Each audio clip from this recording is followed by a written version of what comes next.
Hey everyone, Joe Gentili from Saroff Gentili LLP. So, immigration law in general is not very favorable to people applying to come to the U.S. There is one area though where it's the reverse. I think the law favors, and this area is naturalization. I think when it comes to naturalization disputes, the law favors the petitioner. It favors the person applying for naturalization over the government in a lot of ways. And one example of that, and I think a pretty strong example of it, is for delays that occur in the naturalization process post-interview.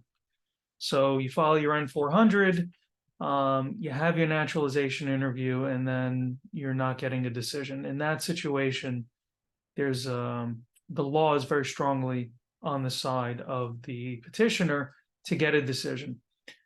So basically, the law is INA 336B or U.S.C. 1447B, if you want to look it up. And what the law basically says is that the petitioner, is entitled to a decision within 120 days of having your naturalization interview. And if that doesn't happen, you can file a lawsuit in federal court in the district where you live. And at that point, the court can decide your naturalization case on its own. And they can do that without input from USCIS, or at least without deferring to USCIS. Or they could send the case back to USCIS with instructions on how to decide your case, or at least when to decide your case. So they're going to send it back to USCIS and say, you get 30 days from today to decide this case. This is different than mandamus lawsuits because the language in terms of when a decision owed is so explicit. And the other unique feature is that the judge can decide the case. That's a very big difference from a mandamus lawsuit, which just deals with the timing of a decision. But with this 1447B case, you could actually get the judge to make a decision. These cases are very powerful.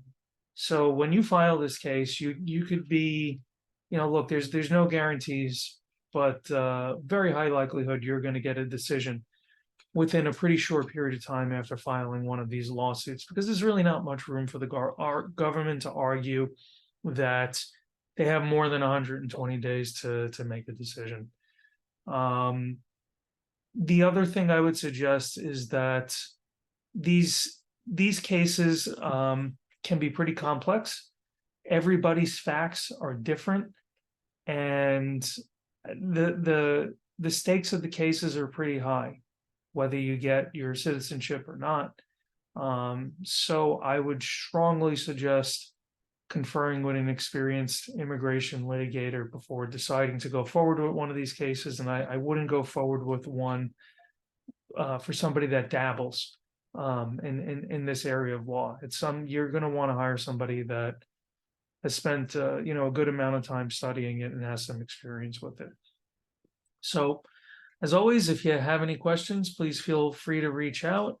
If it's about the 120-day rule or about really anything else related to immigration litigation. And if this was useful, I hope you subscribe. Thank you. Bye-bye.